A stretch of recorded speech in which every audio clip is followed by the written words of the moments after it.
Combien de vous serait tellement mieux si seulement ils pensaient un peu moins et louaient beaucoup plus? Restez avec nous dans Jouissez de votre vie.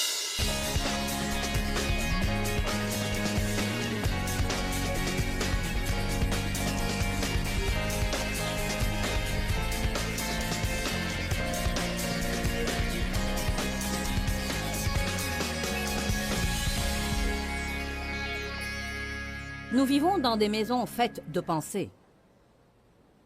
Et chacune de nos pensées est comme une brique qui aide à construire notre maison. Donc, si notre vie ne nous plaît pas, nous devons revoir nos pensées. Si vous voulez changer votre vie, vous devez changer vos pensées aussi. Dites avec moi, si je veux changer ma vie, je dois changer mes pensées. Vous ne pouvez pas réussir avec des pensées de raté. Vous ne pouvez pas prospérer avec des pensées de pauvreté. Vous ne pouvez pas vous attendre à être aimé par les gens si vous pensez tout le temps que les gens ne vous aiment pas. Combien de vous, parfois, se retrouvent à penser « Je suis sûr qu'ils ne m'aiment pas », sans en avoir la moindre preuve. Le diable vous dit « Il ne vous aime pas ». Et vous dites « Il ne m'aime pas ». Savez-vous ce qui arrive alors? Vous commencez à vous comporter d'une façon qui va les pousser à ne pas vous aimer.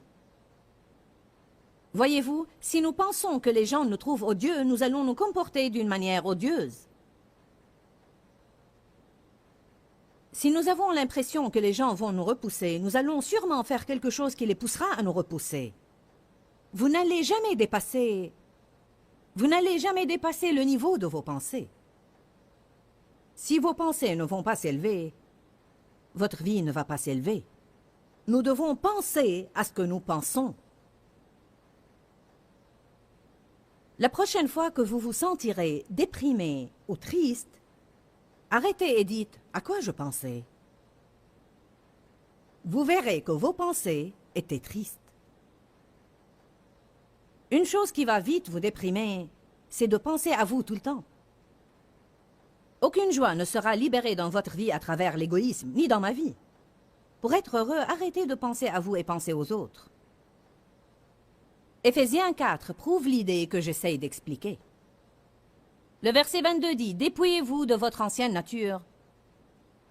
Enlevez et jetez votre ancien moi non renouvelé, qui a caractérisé votre vie passée et qui va se corrompant au fil des convoitises des illusions trompeuses. » Si vous pouvez vous discipliner, ne lisez pas le verset 23. Lisez le verset 24. Ça va être un test. Mais essayez de patienter. Le verset 24 dit « Et revêtez la nouvelle nature, le moi régénéré, créé à l'image de Dieu, dans la justice et la sainteté de la vérité. » Alors le verset 22 dit « Dépouillez-vous du vieil homme ». Le verset 24 dit « Revêtez l'homme nouveau ». Le verset 22 dit « Arrêtez de faire toutes les mauvaises choses que vous faisiez ». Et le verset 24 dit « Et comportez-vous d'une façon vertueuse ». Nous pensons « Oui, je veux faire cela ».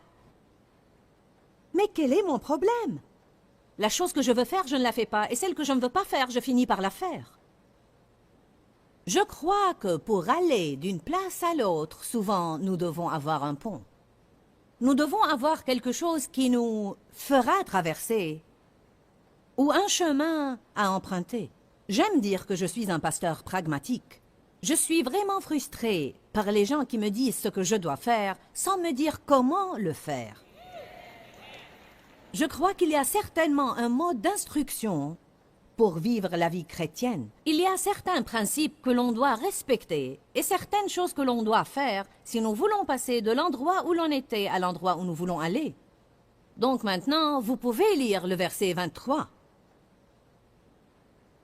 « Et soyez constamment renouvelés dans l'esprit de votre intelligence. » Tout en ayant une attitude mentale et spirituelle nouvelle. Soyez constamment, pas de temps en temps, pas une seule fois, soyez constamment renouvelés dans l'esprit de votre intelligence et gardez une attitude nouvelle. Dépouillez-vous du vieil homme. Changez vos pensées. Revêtez l'homme nouveau. Arrêtez de faire ce qui est faux. Changez vos pensées et vous commencerez à faire ce qui est juste. Comme j'ai dit la veille, dans ce monde, nous voulons attendre et voir le résultat bien avant de l'accepter. Je le crois parce que je l'ai vu. Mais dans le royaume de Dieu, nous devons le croire avant de le voir. Donc, Dieu dit, dépouillez-vous du vieil homme. J'agis toujours comme par le passé. Je sais que je suis régénérée, mais ma chair a encore le dessus. J'essaye tous les jours d'être bonne, mais je finis parfois par faire le mal. Plus je fais d'efforts, plus je fais le mal. J'entends tous ces sermons au sujet d'être bon, et je veux être bonne, mais je suis toujours mauvaise. Je suis ici, et j'essaie d'aller là-bas, et je ne sais pas quel est mon problème. Je voudrais être capable de dire que je me comporte bien. Mais comment aller là-bas? Savez-vous comment aller là-bas? Ici, et alors que vous êtes en train de faire le mal parfois, vous croyez en votre intérieur que vous êtes la justice de Dieu en Jésus-Christ, que vous n'êtes plus l'ancienne personne que vous étiez, mais que vous êtes une nouvelle créature. Vous avez la pensée de Jésus, vous avez la force du Saint-Esprit demeurant en vous pour vous aider à changer. Et vous croyez, avant même de le voir, que chaque jour vous êtes en train de changer graduellement de gloire en gloire. Nous avons dit la veille que quand une personne est régénérée, elle devient littéralement enceinte de tout ce que le Seigneur est et offre à ce croyant. Jésus est nommé la graine. C'est un de ses noms, avec un G majuscule. C'est un de ses noms, la graine. Eh bien, dans la Bible amplifiée, dans 1 Jean, cela est expliqué un peu mieux et il dit que Jésus-Christ est la graine divine de Dieu Tout-Puissant. Donc, quand on est né de nouveau, Jésus est planté, si vous voulez, dans nos esprits. Il vient pour vivre en nous. Il a dit, je vais faire ma demeure en vous. Je serai votre demeure, et vous serez ma demeure. Je ne vous abandonne et ne vous délaisse point. Il est planté comme une graine, pas comme une situation finale où tout a été joué, mais il vient à nous comme une graine de tout ce que Dieu est. Eh bien, vous le savez, comme je le sais, quand une femme tombe enceinte, elle va partout racontant, je suis enceinte, et elle fait des projets pour ce bébé. Elle achète le lit du bébé, et elle achète ses habits, et elle fait des fêtes, alors que vous ne pouvez même pas voir qu'elle est enceinte. Je ne le vois pas, vous ne l'êtes pas pour moi. Combien de femmes disent, je suis enceinte, mais vous n'en avez pas l'air. Je suis au 4e mois, mais vous n'en avez pas l'air. Eh bien, je suis enceinte. Elle se sent enceinte. Elle sent les changements qui ont lieu à l'intérieur d'elle, mais personne ne peut deviner ou voir la preuve encore. Alors il se peut qu'il ne le croit pas parce qu'il ne le voit pas, mais elle le sait parce qu'elle sent ce qui se passe à l'intérieur d'elle.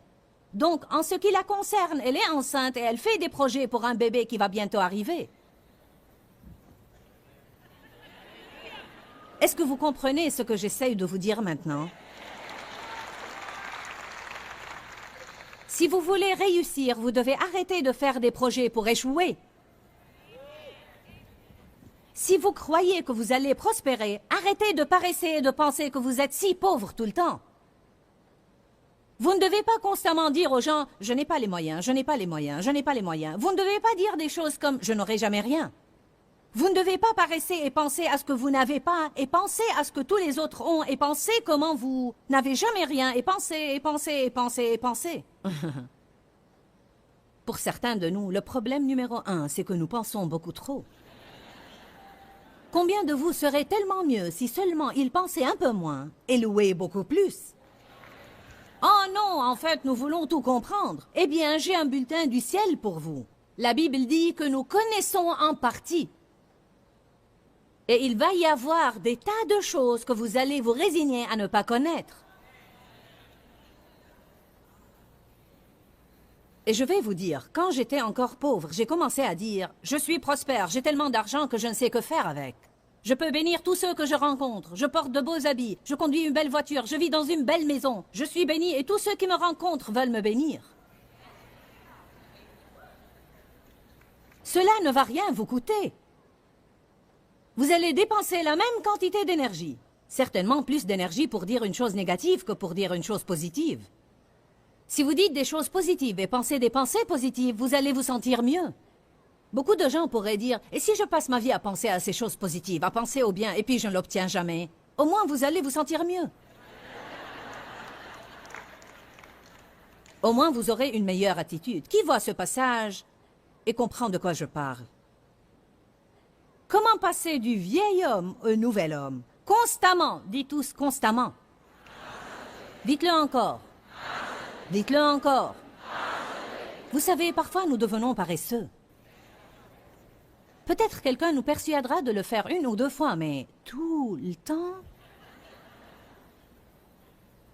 Afin de gérer un ministère comme celui-ci, nous avons toujours à faire face à des problèmes. C'est beaucoup plus compliqué que cette chair. Des problèmes de gens.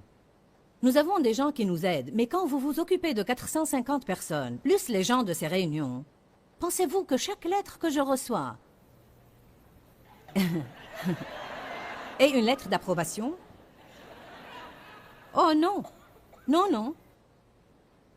Croyez-le ou pas, il existe des personnes qui ne m'aiment pas. Amen. Il y a beaucoup de choses que vous devez affronter. Quand je rentre chez moi, je suis fatiguée, je ne veux m'occuper de rien. Je veux aller chez moi, me coucher sur mon canapé, me reposer, regarder par la fenêtre et jouer avec mes petits-fils. Je ne veux m'occuper de rien. Il y a quelques années, j'étais vraiment frustrée. J'étais fatiguée. Je m'attendais à aller à la maison pour prendre un congé. Quand j'y suis arrivée, des choses se passaient et j'ai dû m'en occuper. On appelle ça l'affrontement. Combien de vous ne se soucient guère de l'affrontement? Savez-vous ce que l'on fait parfois? On laisse glisser les choses que l'on doit affronter et nos vies glissent avec. L'affrontement est une chose importante que vous devez faire si vous voulez avoir ce que Dieu veut vous donner. Vous devez affronter les problèmes et Dieu vous donnera la force de le faire. En fait, il dit, ne vous inquiétez pas de ce que vous aurez à dire. Ce que vous aurez à dire vous sera donné à l'heure même. Dans ma frustration, j'ai dit à Dave, « Jusqu'à quand devons-nous affronter des problèmes chaque fois que nous nous retournons? » Il a dit, « Pour toujours. »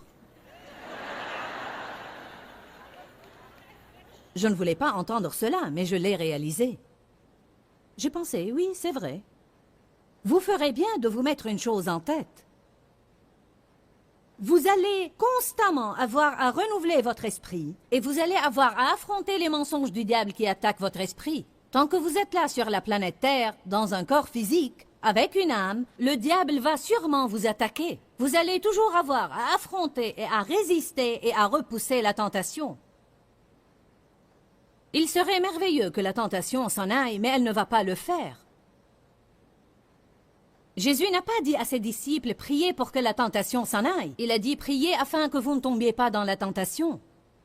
La tentation est là. On doit prier pour ne pas y succomber. Nous sommes plus forts que la tentation. Croyez-le ou pas, on est censé être plus habile que le diable. Nous avons la pensée de Jésus, lui, il ne l'a pas. Nous avons la sagesse de Dieu, lui, il ne l'a pas. Nous devons prendre position et commencer à agir comme les gens que Dieu veut que nous soyons. Il y a des gens qui viennent me voir et qui sont tout bouleversés. Et c'est ce qu'ils me disent. « Le diable vient de me mentir en face et je suis si bouleversée. Il me dit que je suis nulle, il me dit que je ne vais jamais rien avoir, il me dit que je vais perdre mon travail, il me dit que je vais perdre mon mariage. » Je lui dis « Attends. Tu me dis en fait que tu sais que le diable est en train de te mentir. »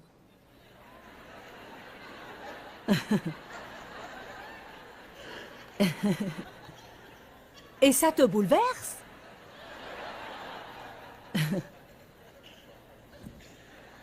Puis-je avoir un témoin ce matin ici? Je ne sais pas qui va nous aider. Si nous savons que c'est le diable et nous savons qu'il est menteur et nous voulons croire un menteur,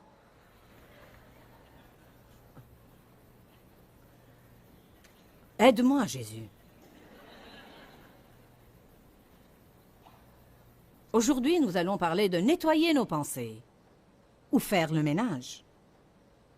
Il est temps de redécorer quelques chambres dans cette maison qu'on a construite. Peut-être si vous êtes béni, vous allez seulement avoir 3 chambres à nettoyer et à redécorer. Peut-être vous devez démolir toute la maison et recommencer à zéro. Dans les 2 cas, nous devons nous débarrasser de ces pensées puantes. Je crois que nous avons différentes chambres à l'intérieur de nous où l'on peut aller pour penser à différentes choses. Alors, bien sûr, vous savez, la chambre du « et moi alors ?» et la chambre qui est au centre de la maison. Je suis sûre que c'est la plus grande chambre, la mieux décorée, et certainement celle où nous passons la plupart de notre temps. Mais nous allons nettoyer cette chambre un peu plus tard. D'abord, nous allons nettoyer la chambre du non-pardon. C'est la chambre où nous allons pour haïr les gens. C'est la chambre où nous nous vengeons. La chambre où l'on est plein d'amertume et de ressentiment. C'est la chambre où nous allons quand nous voulons penser à tout ce que les gens nous ont fait subir. Là, je vous demande, est-ce que c'est bon? N'est-ce pas une bonne façon de voir ça? Nous allons et nous nous mettons là, et nous pensons à ce qu'ils ont fait, et nous y pensons, puis quand nous sommes avec des amis, nous en parlons. Donc à la maison, nous y pensons, en public, nous en parlons, nous y pensons, en parlons, parlons, et vous vous demandez pourquoi ça ne va pas?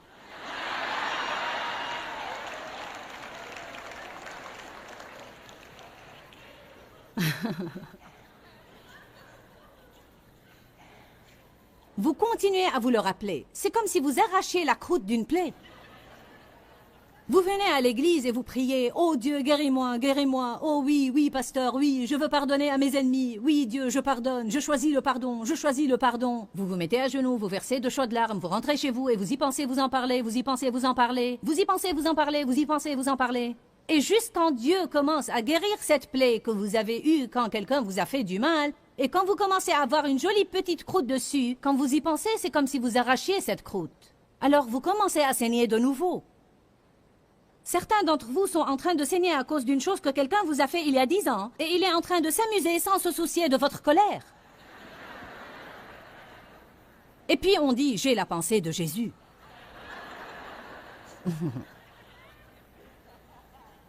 Est-ce que je m'exprime clairement ce matin?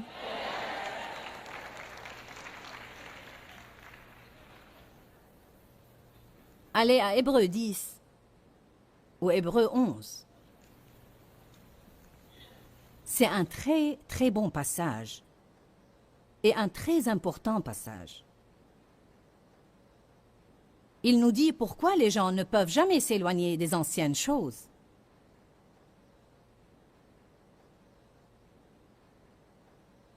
Vous savez, les Israélites sont sortis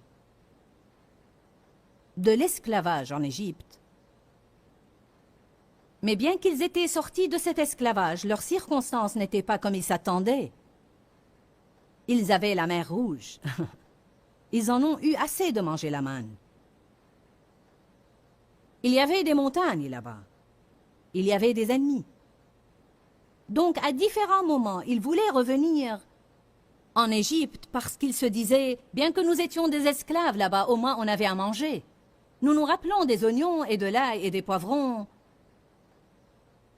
que nous mangions en Égypte. On en a assez de cette manne. La même chose tous les jours, la même vieille chose, même chose, même chose, même chose. Dites-vous jamais à Dieu, j'en ai assez du même ancien désordre tous les jours. Au moins quand j'étais pécheur, je n'étais pas gêné de mon péché.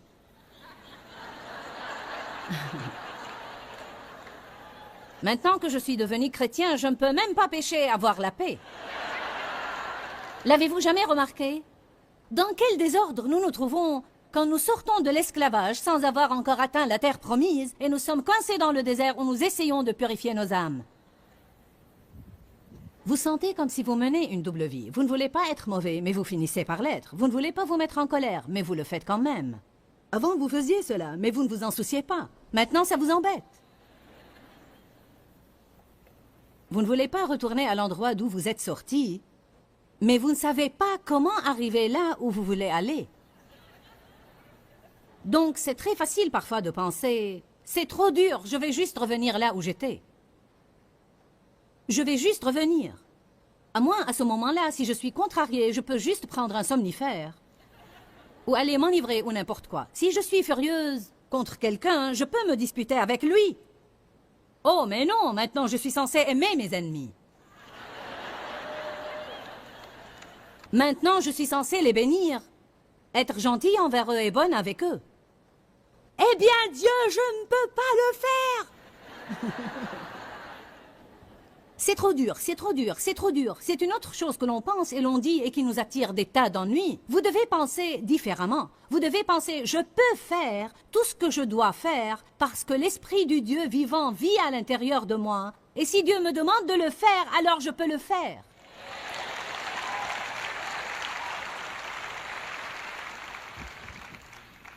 Je ne vais pas le prêcher ici, mais j'ai déjà préparé tout un message à ce sujet. Je peux faire tout ce que je dois faire. Vous vous préparez à l'échec quand vous vous mettez à penser « C'est trop dur, Dieu, c'est vraiment trop dur. C'est vraiment dur, Dieu, je ne peux pas le faire, c'est trop dur. Tu demandes vraiment trop, Dieu, je ne peux pas le faire. » Parfois, Dieu s'occupe de quelque chose en nous et nous disons « Oh non, Dieu, tout sauf ça. » « Oh Dieu, je ne suis pas prêt pour ça. » Si vous l'êtes, sinon Dieu ne vous en aurait pas parlé.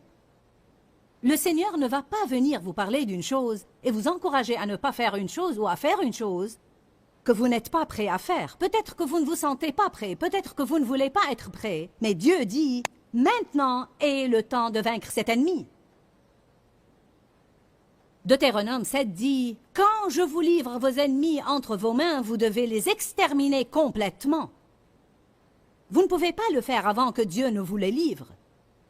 Mais quand Dieu dit « c'est le moment », alors c'est vraiment le moment. Et s'il dit que c'est le moment, alors il va certainement vous donner la force de le faire. Mais si vous ne vous sentez pas capable, vous devez réaliser que quand le moment viendra, la force viendra avec. Et c'est ce qu'on appelle la foi. Savez-vous combien de fois je n'ai aucune idée de ce que je vais dire jusqu'au moment où je me mets derrière cette chaire?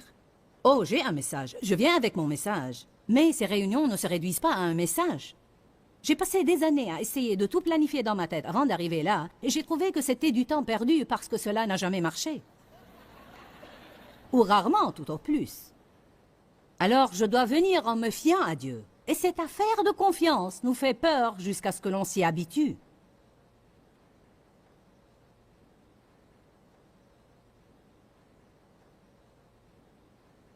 N'allez pas vouloir revenir là où vous étiez seulement parce que c'est dur. Vous ferez mieux de vous rappeler combien c'était dur là-bas.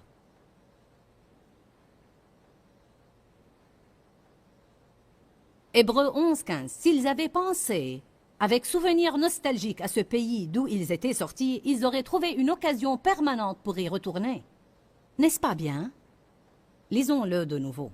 Hébreux 11:15. Mais c'est la Bible amplifiée. Je ne sais pas exactement ce que disent les autres traductions, alors si vous n'avez pas celle-là, écoutez. S'ils avaient pensé, avec souvenir nostalgique, à ce pays d'où ils étaient sortis, ils auraient trouvé une occasion permanente pour y retourner.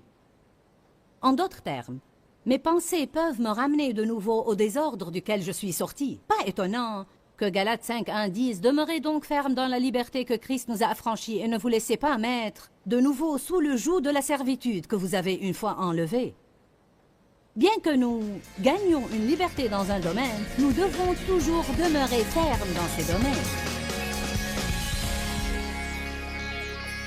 Aujourd'hui au programme, nous avons parlé en fait de l'importance de nettoyer nos pensées. Maintenant, je veux dire que nous ne pouvons pas le faire sans l'aide de Dieu, car sans lui, nous ne pouvons rien faire. La Bible nous enseigne dans 2 Corinthiens chapitre 10 que nous devons renverser les imaginations erronées et renverser toute hauteur qui s'élève contre la véritable connaissance de Dieu. Cela nous apprend que nous devons penser à ce que nous pensons et que nous devons être responsables de nos pensées, vraiment responsables de nos pensées, et que nous ne devons pas penser à tout ce qui nous passe par la tête. Quand, Seigneur, quand? Dans ce livret, Joyce Meyer vous apprend à faire confiance au temps de Dieu. Pour obtenir ce livret gratuitement, écrivez-nous à Joyce Meyer, boîte postale 40095-6300, Larnaca, Chypre. Ou bien visitez notre site web www.joycemeyer.org/fr.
Tôi xa quên bao năm tháng qua, nhưng trong trái tim không bao giờ xa. Lời mẹ ru con hiu hiu chưa hè mùa lụt nước lũ.